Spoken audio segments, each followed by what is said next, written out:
It is a good one, isn't it? Okay. Does it sound good? All right. Everybody says good. All right, Rob, the two of us worked it out today. It's a bit of a clown show last week, wasn't it? I was a little technically challenged, I'm afraid. So last week, we talked a little bit about allowing God's love into our lives to drive out our anxieties and our fears so that we're free to take the fruit of the Spirit and share with those around us. And that when we let our fears get in the way, it interferes with us being able to do that. We can't truly love. We can't truly have true joy when we're living with anxiety. And God promises, I will take that. I will drive that. Perfect love, God's perfect love will drive out all fear. So we're going to talk today, continuation along those thoughts, but taking it a little different direction.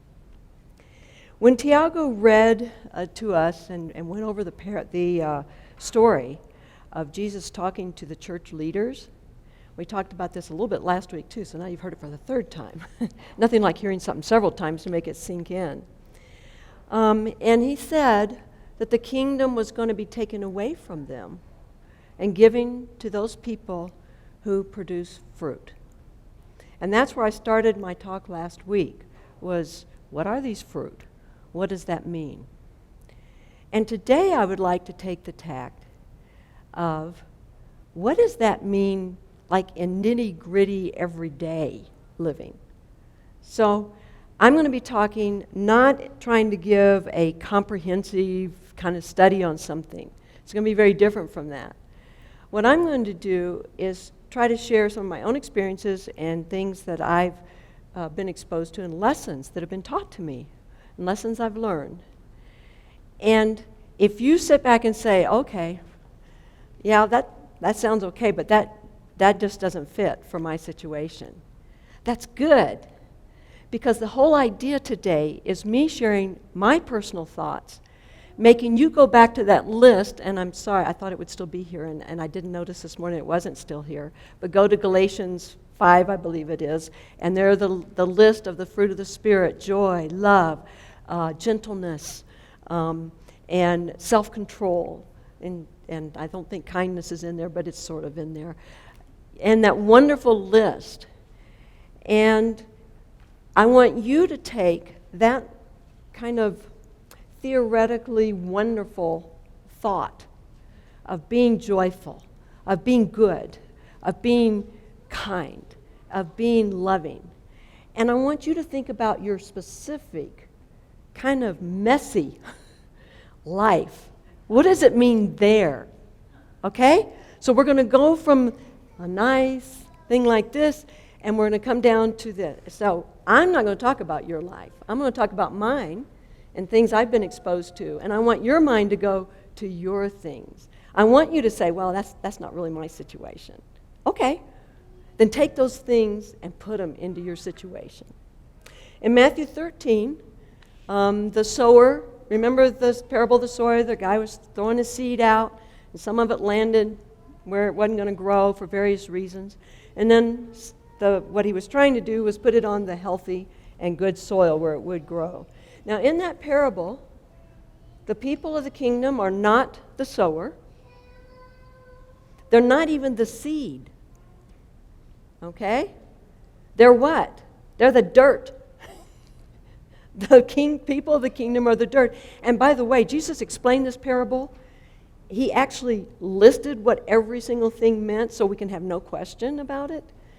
So in this parable, what Jesus was trying to get across is that one of our major roles as being the people of his kingdom is to simply be receptive.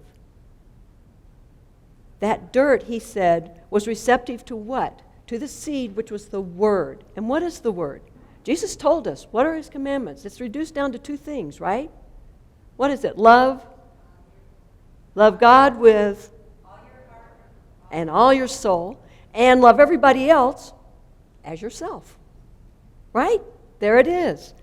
So that is a real, when I was doing this prep today, I was thinking, we need to stay in our lane. Have you ever heard that phrase where somebody's getting out of their lane? In other words, they're doing stuff. We talked about the farmer last week, right?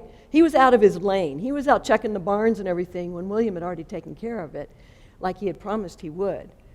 And he got out of his lane, and it really messed things up. So we need to stay in our lane, be receptive to what God has for us through a seed.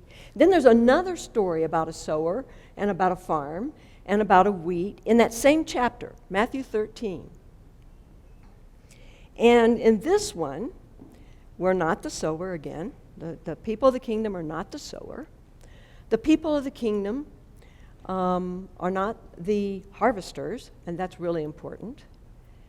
But in this particular story, the people of the kingdom are seen as being the seed. And it's the seed. And what does that seed do?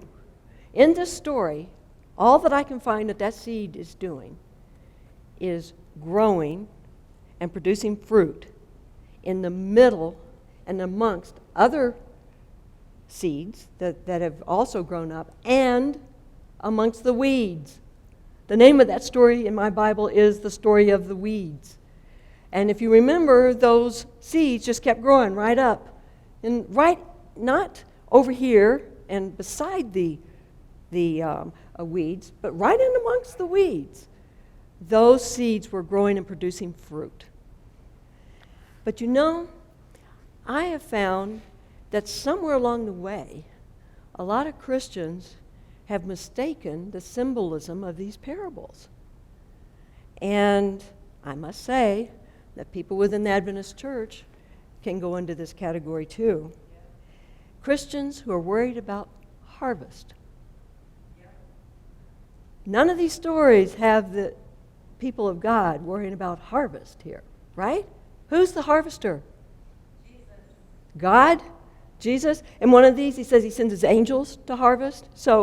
But it's coming from heaven, right? The harvest is a heavenly responsibility, not ours. Leave it alone. We have plenty to do in our lane. In our lane, we are to stand. We are to be receptive. We are to share joy. We are to share love. We are to share these blessings that God has poured out on us. That's our lane. But, that's not always what happens. And what I've seen is a lot of Christians are really worried about the harvest. Or let me put it in another terminology, the end time. I was raised in Adventist church. I know that phrase really, really well. The end time. I'll tell you a story about that later, but right now I just want to mention, we don't have to worry about if we're going to be ready. We don't have to be worrying if somebody else is doing what they're supposed to do to get ready. We don't have to worry about which world or national event is that next sign to tell us it's happening now. That's just another form of anxiety, and we talked about last week that anxiety and fear destroys our Christian experience. It doesn't build it. It does not build it at all. There was a minister, now I don't know if this is a true story or not, but it's really great. I like it. So you can think of it as a parable. There was a minister that was studying with a woman, and she wanted to join his church. And so he was studying all these Bible prophecies, and he had worked out all the timelines, and he had texts that backed up what he thought was going to, and all these world events, and all these things that were going to happen to the Christians, and then what was going to happen when Jesus finally came. And after several studies, he turned to a woman. You'd think he would have turned to her sooner and asked this question, but he asked the question, do you understand the importance of all these things? And she said, why, yes, Pastor, isn't it wonderful? He goes, what? God wins. That's the point of prophecy. The point of prophecy is not necessarily to know every last little thing, because that changes over time what people think. You go to the early days of the Adventist church, and what they thought about certain prophecies is really different from what people think today. It's not so much that we know exactly what God's plan is. He's trying to reveal who He is. That's what we need to take home. And she got it. I know who God is. He's the one who is doing and is going to do what He's promised. Amen. Right? Amen. That's who our God is. And all of these prophecies point to that. He is going to keep His promises. He is keeping His promises to us now and inviting us to be part of His kingdom right now. And His love coming in to drive out our human fears. And He will continue. The prophecies tell you that doesn't end now.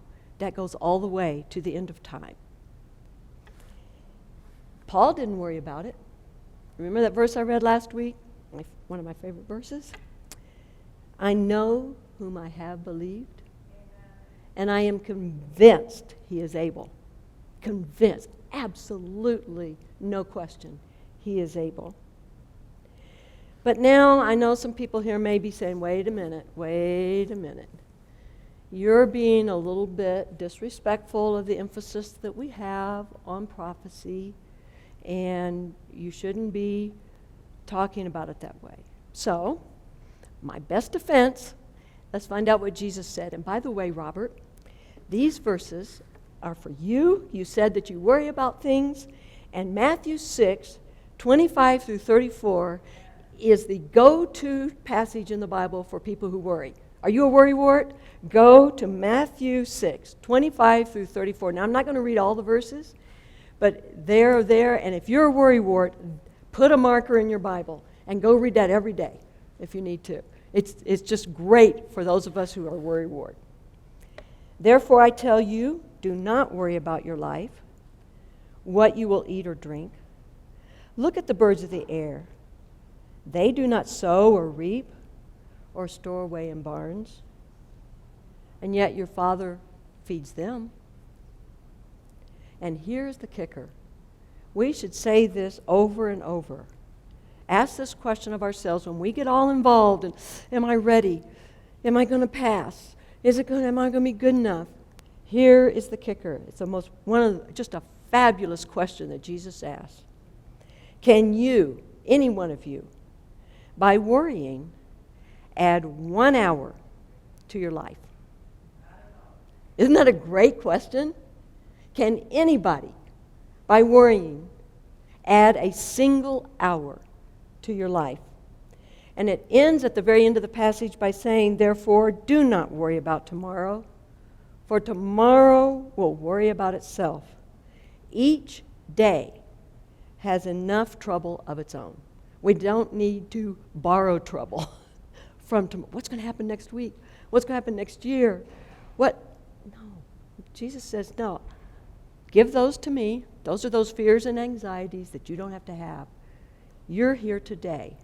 You're in that field, living, producing fruit right where you are, right in this time. That's who you are. And it's a wonderful promise and a wonderful assignment that we have. So our job is not to convict people. Our job is not to separate the sheep from the goats. Our job is not to harvest. That's God's job. Let's just leave it alone, okay? Instead, we are going to stand where we are and grow and produce fruit and bless those around us. You know, as we are thinking about this, I told you we're going to bring this down now to very specific things. And you know, it's nice to say I'm going to be loving, and I'm going to have joy, and all of these things. But here's a question that might be a little uncomfortable. And I'm asking this question even when our motives are at their very best. But this is a challenge question for all of us. Put in our heads. When we are sharing the fruit of the Spirit, are we meeting our need to do that, or that other person's need? Jesus did not have a formulaic way that he dealt with people. Jesus dealt with individual people and their needs. Let me give you a couple examples we've gone over in Matthew. Remember, I told you I'm not talking on anything new. All these things are things that come out of Matthew that Tiago's covered in the last couple of years. But stop and think about, do you remember the story he said when a young rich man came up to him? And he said he'd been keeping all the law and all that kind of thing. And what did Jesus tell him he needed to do? Do you remember? Sell everything he had and follow him. Wow. Now, I want to give you a couple other stories. What about Zacchaeus? Now, Zacchaeus gave a lot of stuff away, but he was not asked to give away all of his stuff, and he was a very rich man. There was a different need there. There was a different need within the heart of that person. What about the Roman centurion? Jesus did not ask him to resign his commission from being a senior officer in one of the most cruel and corrupt regimes that had ever existed. He did not. He instead praised him for the faith that he showed. Do you see? Jesus did not have a formula for dealing with people. He had a formula. His formula was, what do you need? That's right? And that was his formula. And just go through the Bible. You'll see that. And too many times I see people being very, very sincere that they want to reach out to people, but it's because they feel like they need to do such and such. Now, I'm going to give you some examples. And I promised you these would be very personal. But we need to be wise in how. Somewhere it says we should be wise as serpents and innocent as lambs. I had a boss. He was a really nice guy. He was a dedicated Christian. And whenever one of his employees, would come in with an issue in the lab that they were having and need some help with, he would always say, well, first, before we even talk about this, let's pray. Because we want God to help us out. Now, these are not people that were churched people. Okay? They were very uncomfortable. They actually became very resentful because since he was the boss, they didn't feel like they could say anything. So they would sit there, and it did not have the effect he thought it would have. People started avoiding him. They would not bring the issues to him that they needed to, that him as boss could have helped them through, because they didn't want to go in his office. Some asked for a transfer to a different department. He had a need to bring God into every conversation, but he did not ask, what is the need of this person in front of me, right? You can have God in every conversation, right? You do not have to necessarily put that need on someone else. We should be meeting their needs. That's a little, stop and think. He was very sincere. It was under the best intentions. But it didn't meet the needs of those people at all. I'll give you another example from myself. It's kind of a funny one. It was my first year in college, so it's a million years ago. And it was my first year in college, and I'd gone down to Bass Academy in Mississippi. I didn't go there. That's an Adventist boarding high school. And I didn't go to school there, but I had lots of friends who went there, and they wanted me to come down with them when they went to Alumni Weekend. So we went down there. It's in southern Mississippi, about 2 hours from New Orleans.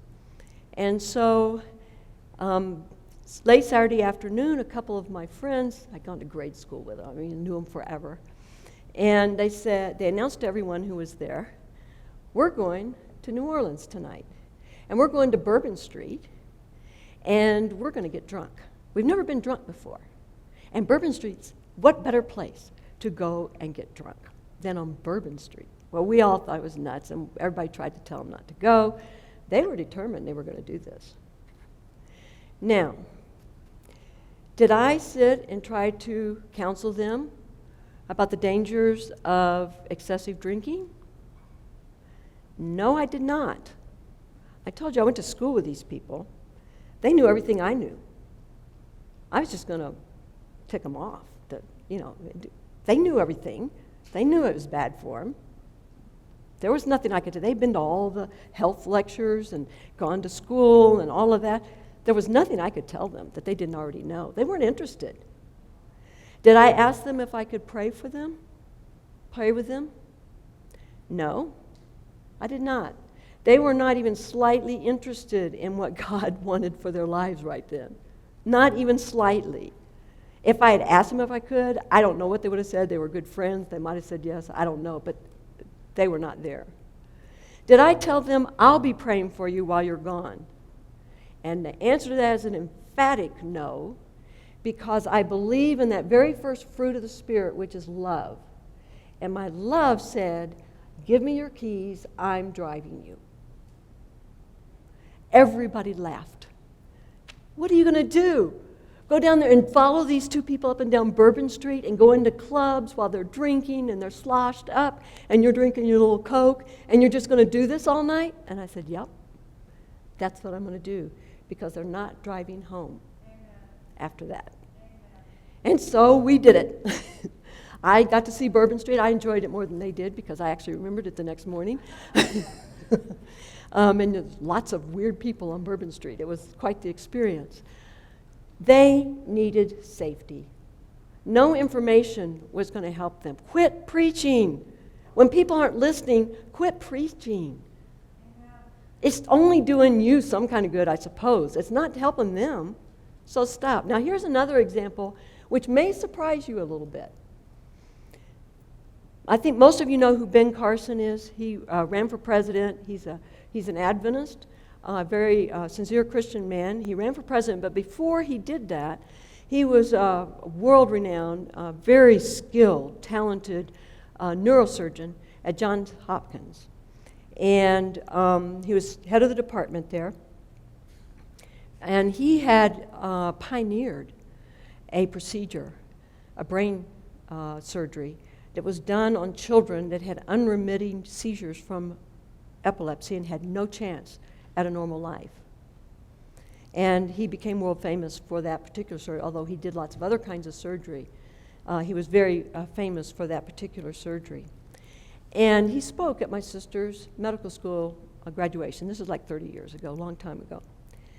And because he was so well known, young doctors and medical students would come up to him and say, so, Dr. Carson, I know that you really, that Christianity is a core part of your life. That's really core to who you are.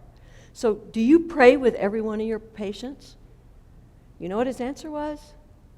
No, I do not. In fact, I never mention prayer unless they bring it up. When I walk into a room, I'm the last hope for these parents that their child will have anywhere near normal life. They're desperate. The balance of power is extreme.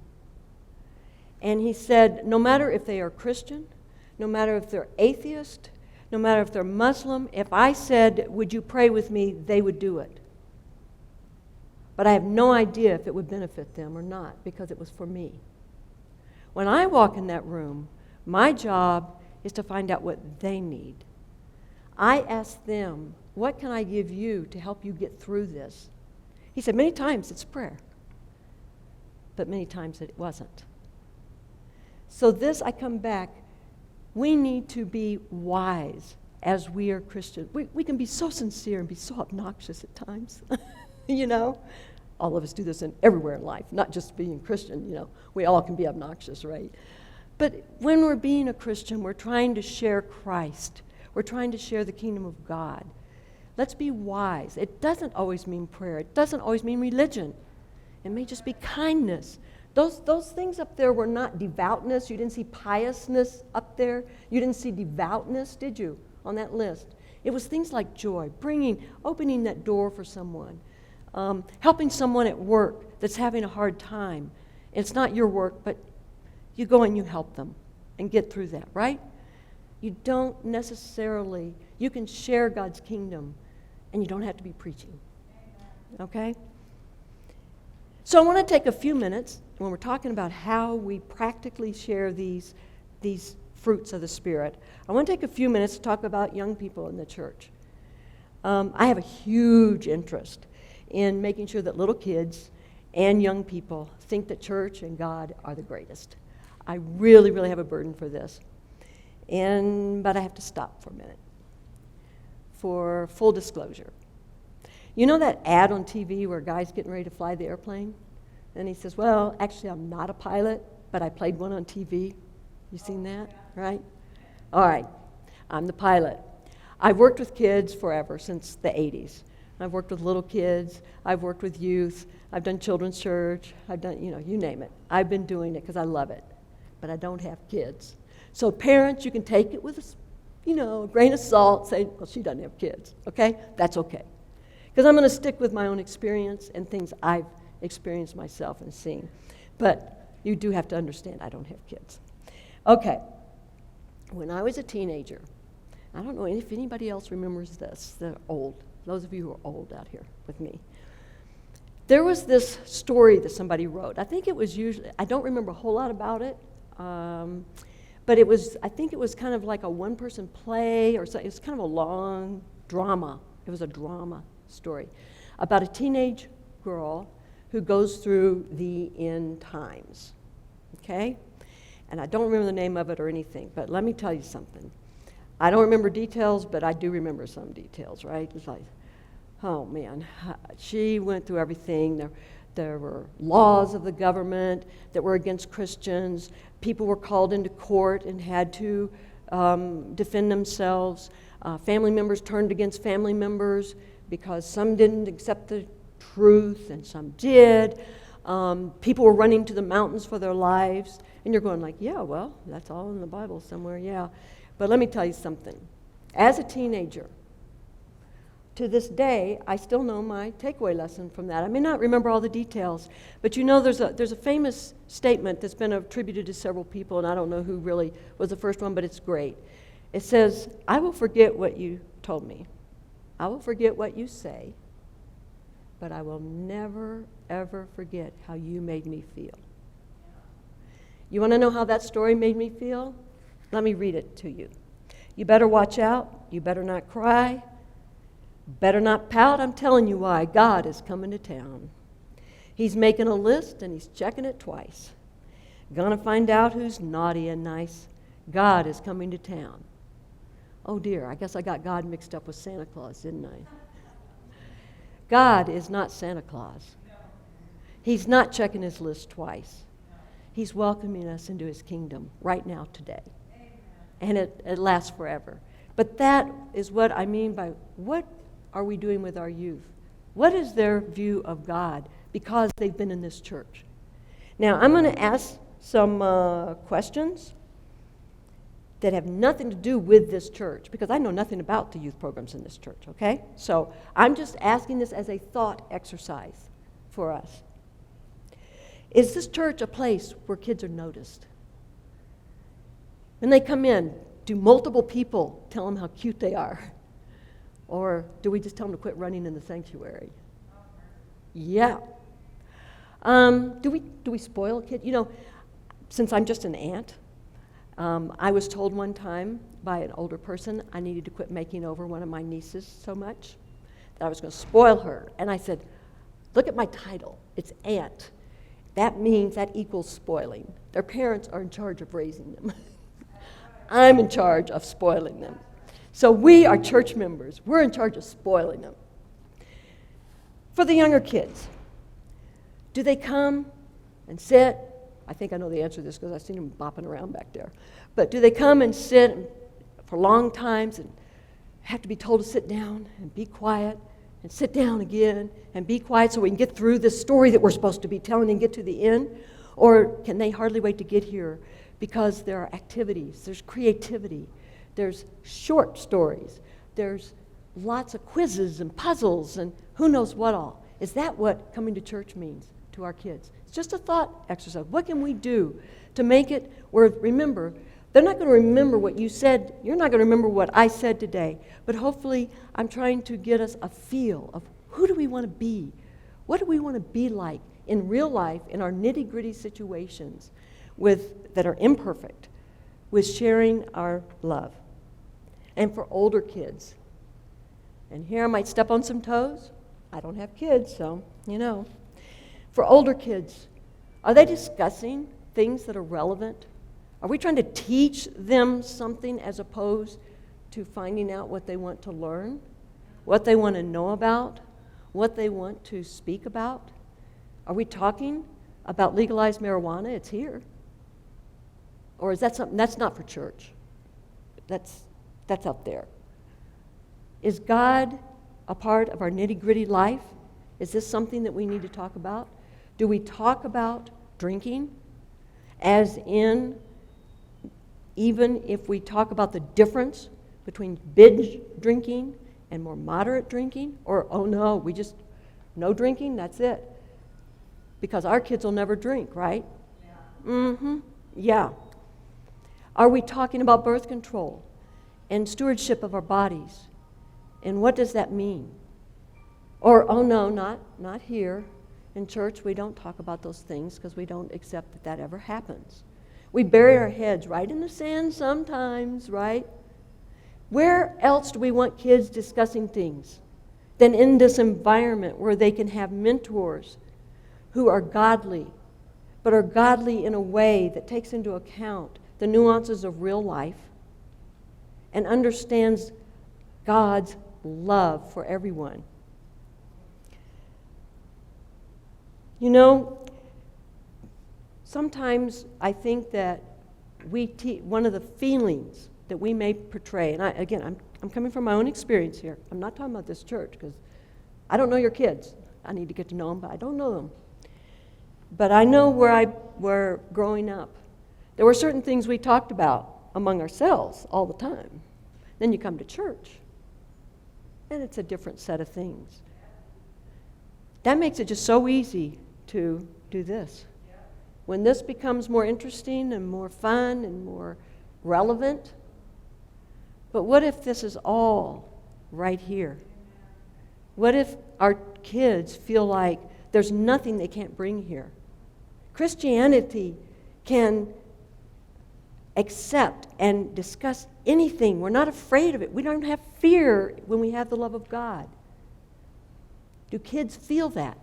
Can they feel that they can come here and there are adults here who are that open and are waiting to listen and to be mentors, not preachers to them, right? And do we encourage them by showing how that all those things they get in trouble for are really their strengths? I'll show you. You may not believe me. You're impatient? Great. You do not sit around and wait for somebody else to do it. You like to get things done. You're quiet and shy and you're kind of scared to ever do anything up front. Yeah, but you know what? You think things through. You don't jump off and speak all the time, but when you speak, there's some thought. Hyperactive. Oh dear. Hyperactive. You're hyperactive. How many times have kids been told they're hyperactive? They're creative. Their minds are going a million miles a minute. They've got energy. I had a kid in a primary department where I came from, and he was definitely classified as hyperactive. In fact, I geared the entire Sabbath school class around his attention span. And that way I didn't have to keep correcting him. We just moved to something else every 5 minutes, which was fine. It worked out beautifully. But you know what? When we had an activity, he was still there when the other kids were kind of getting, oh, it's too hard for me. He was still working. He was the hardest worker. Brash and thoughtless. Yeah, you're brash and you don't think about anything. You're just always jumping at things. Yeah. And when somebody needs help, they never ask how much it costs. They never ask how long it's going to take. They just jump in. Great. Well, your child is easily distracted. Yeah? They're curious about their environment. They're probably people person. I was trying to say that, got my tongue twisted. They're probably a people person. Somebody's doing something over here, they're interested. Something doing over here, they're interested. Do you see how we can turn these things with our kids? And I'm not talking about what you do at home even. I'm talking about here at church. How do we compliment kids that are buzzing around all the time doing stuff? Wow, you are so active. You're so, you're just so enthusiastic. Or even there's a child like, you're so quiet. But you know what? What you said yesterday, that was really good. I really like that. You were really good. So to me, what I'm hoping we've learned today is as we share the fruit of the Spirit, which is what we're called to do, we are wise and we are specific. We don't have a formulaic plan for how we deal with each other and people outside of our community. We are open, and because we are open and we are specific, we respond to people's needs instead of projecting our needs on other people. That's what I hope. Shall we bow our heads?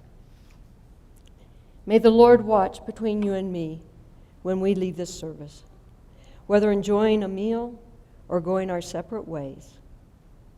Amen.